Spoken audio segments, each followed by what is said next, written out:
Grabe itong batang to, malalong bablang ang katawan pero mala step carry kung bumitaw.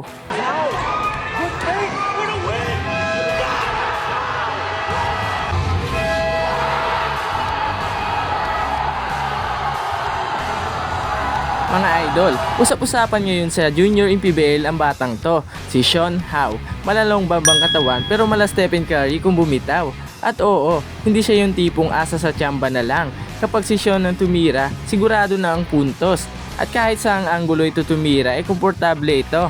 Kapag nakita mo ito sa loob ng court, iisipin mo, baka for spacing or for box out lang itong batang to. Pero kapag nagka-space ito, biglang titira, parang walang effort, pero ang linis tumira. Parang walang kaba, parang nagpa-practice lang in-game. Malalongbam nga ang katawan pero hindi siya bano maglaro. Hindi siya gaya ni Longbam na puro tsamba lang alam.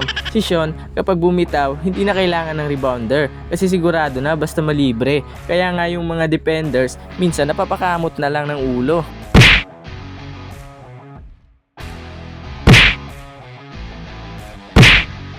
At syempre, malaking factor din nakakampi niya si Rogie Matias, isa sa mga batang top rising stars ngayon sa buong Pilipinas. Kapag nag-double team ang depensa kay Rogie, nalilibre si Sean at doon siya nagkakatsansa tumira. Kaya si Sean at Rogie na ata ang pinakamalakas na duo ngayon sa Junior MPBL.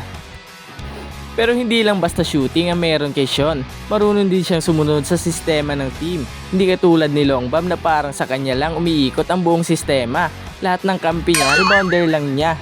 Etong si Sean sa clutch time, tiwala sa kanya ang coaches at teammates niya. Alam nila na pag napunta kay Sean ng bola, may pag-asa talagang ma-deliver na maayos ng tira. Hindi kailangan ng fancy moves, sapat na yung tamang timing at kumpiyansa.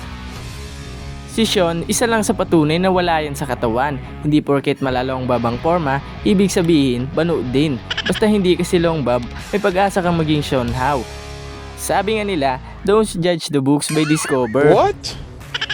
Imagine, bata pa pero ganyan nakabilis mag-adjust sa pressure ng MPBL. Hindi siya flashy pero effective.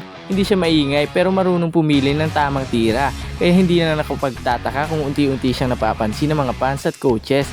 Parang sleeper pick na biglang gumagawa ng ingay. Kaya mga idol, tandaan nyo yung pangalan, Sean Howe. Malay mo sa mga susunod na season, mas malalaking liga na ang inaabot nito. Pero ngayon, enjoyin muna natin panoorin kung paano siya pumukpok sa MPBL.